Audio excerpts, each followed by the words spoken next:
tema hari ini aku nggak mau main-main. Oke, tema hari ini saya mau mengambil. Mau tahu banget apa mau tahu aja dulu? Mau tahu banget apa mau tahu aja? Kak Esra mau tahu nggak?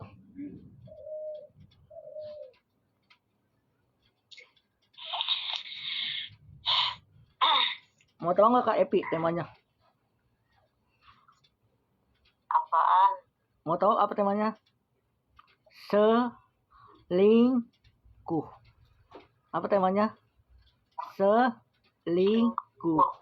Nah, menurut firman Tuhan, apakah kita boleh selingkuh? Nah, pertanyaan dalam hidup kita, apakah kita boleh selingkuh, teman-teman? Jawabannya tidak. Boleh. Kalau orang yang dewasa dalam hubungan itu nggak ada selingkuh. Amin. Tetapi kalau hubungan anak-anak itu pasti selingkuh. Kenapa? Karena tidak ada jelas kehubungannya. Amin. Status. Jadi orang yang selingkuh bukan hanya soal berpaling dari sama pasangan, tetapi juga berpaling dari kasih Tuhan. Ingat, orang yang selingkuh berpaling dari kasih Tuhan. Amin. Artinya kita jangan selingkuh, teman-teman. Kalau ketika kalian selingkuh, mohon maaf, hubungannya tidak akan lenggang. Kenapa? Karena tidak memiliki kasih Tuhan. Amin. Kenapa orang selingkuh? Karena bosan. Jawabannya. Bosan apa? Oh, dia pacar saya lebih cantik dibanding dia. Amin. Dalam sebuah hubungan pasti ada bosan. Tetapi siang ini kita mengajarkan bahwa kita diajarkan untuk hidup setia. Amin. Karena kesetiaan ada bukti kasih yang sejati. Ingat, kasih yang sejati itu datang dari Tuhan. Amin. Jika kalian selingkuh, mohon maaf, kalian menjauh dari Tuhan. Amin. Nah, dalam hubungan baik pacaran maupun pernikahan, selingkuh melukai kepercayaan, menghancur kedamaian, dan menjauhkan kita dari kehendak Tuhan. Jadi perselingkuhan itu nggak boleh, baik dalam pacaran atau pernikahan. Kenapa? Yang pertama, melukai kepercayaan. Ketika dalam hubungan tidak ada kepercayaan lagi, mohon maaf, hubungan pasti akan lenggang, erat, tidak bakal putus. Makanya, yang kedua, menghancurkan kedamaian. Kenapa menghancurkan kedamaian? Karena orang yang selingkuh itu pasti nggak ada damai. Pokoknya, misalnya Ferdi A, B, orang contoh namanya Siska sama siapa, Santika. Sorry ya, nama Siska Santika saya pakai dulu. Jadi gini, misalnya Ferdi ke Siska, terus ke B, Santika, itu nggak boleh. Itu sama aja kamu tidak menjauh dari Tuhan. Amin. Dari kasih Tuhan. Artinya, dalam hubungan itu harus nama kesetiaan. Amin. Dan menjauhkan diri dari kehendak Tuhan. Jadi orang selingkuh itu menjauhkan diri dari kehendak Tuhan, teman-teman. Nah, pertanyaan dalam hidup kita, apa yang harus kita lakukan ketika kita selingkuh?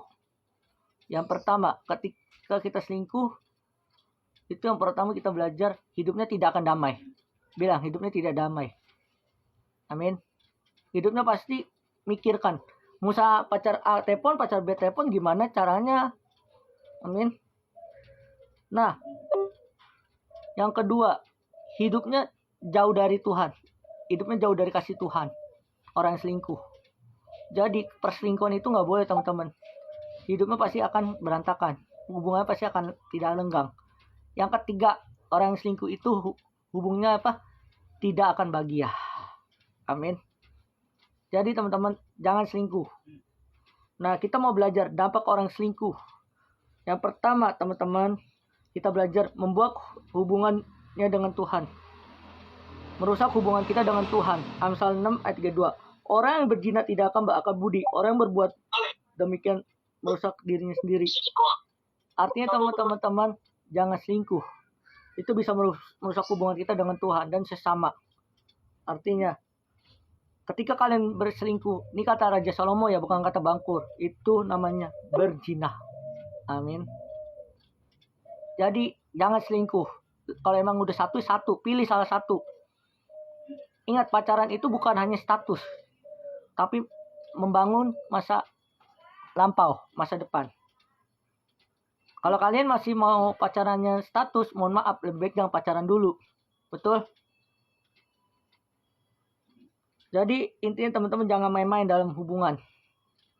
Yang kedua, mengancur kepercayaan. Nah, sekali kepercayaan hilang, sulit untuk memulihkan. Hubungan menjadi penuh dengan curiga dan luka. Ingat, kenapa hubungan bisa gagal? Karena cuma satu, selingkuh. Nah, makanya malam ini kita belajar. Siang ini kita belajar, selingkuh itu baik nggak? Tidak. Itu membuat kita kepercayaannya hilang, terus hubungan kita bakal hancur. Amin. Yang ketiga, orang yang selingkuh itu meluka hati orang lain. Selingkuh meninggalkan luka yang dalam bagi pasangan yang setia. Tuhan tidak senang jika kita menyakiti orang lain dengan pengkhianatan. Jadi artinya teman-teman, orang yang selingkuh itu luka dalam, luka kejiwaan. Jadi ketika mendapatkan pasangan yang baru, dia pasti mengingat mantan-mantan yang sakit hati. Jadi trauma itu nggak boleh teman-teman. Itu pertama kita belajar, selingkuh itu meninggalkan luka yang dalam bagi pasangan yang setia.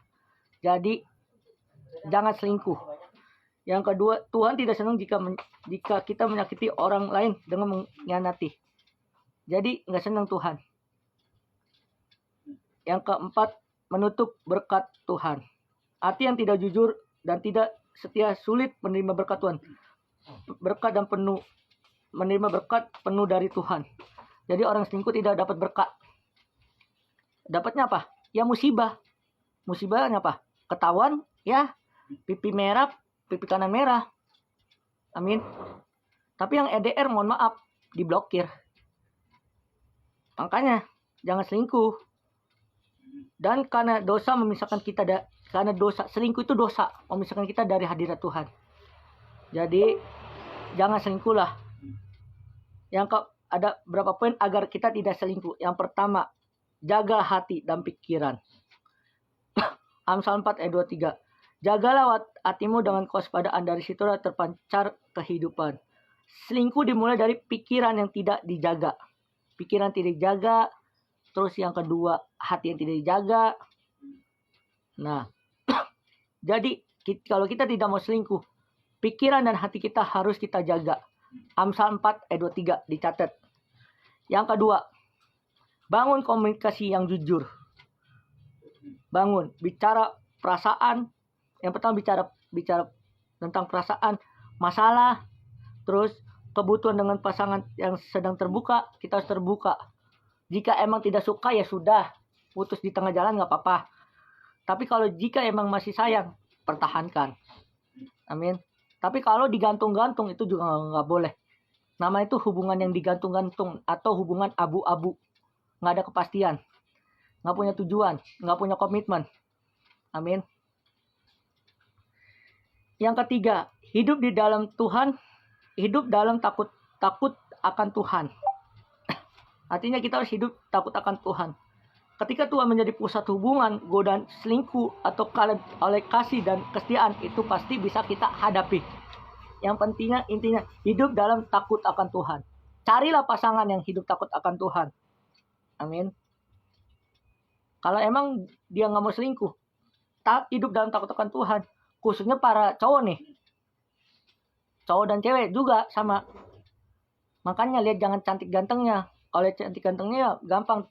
Kalau cewek tinggal pakai makeup. Kalau cowok tinggal itu dah ke salon. Amin. Yang keempat, ingat komitmen dan janji. Apakah kalian sudah janji sama pasangan kita? Cinta sejati tidak mencari kesenangan sementara, tapi memilih setia meskipun sulit. Artinya, cinta itu bukan datang sementara, tapi seterusnya. Dalam keadaan sulit, kita hadapi bersama. Intinya teman-teman, perselingkuhan akan datang ketika kalian tidak jaga. Artinya, jagalah hati, jagalah pikiran. Ketika kalian mendapatkan pasangan yang udah satulah setia. Kecuali bercanda, nggak apa-apa. Ya, intinya, kalau kalian mau setia sama pasangan, kebahagiaan akan terjadi. Kalau kalian mau selingkuh, mohon maaf, kehancuran pasti terjadi hubungannya. Oke, itu saja. Tuhan Yesus memberkati. Nanti doa firman saya minta KPRD. Terus doa sapa, doa berkat KPRD.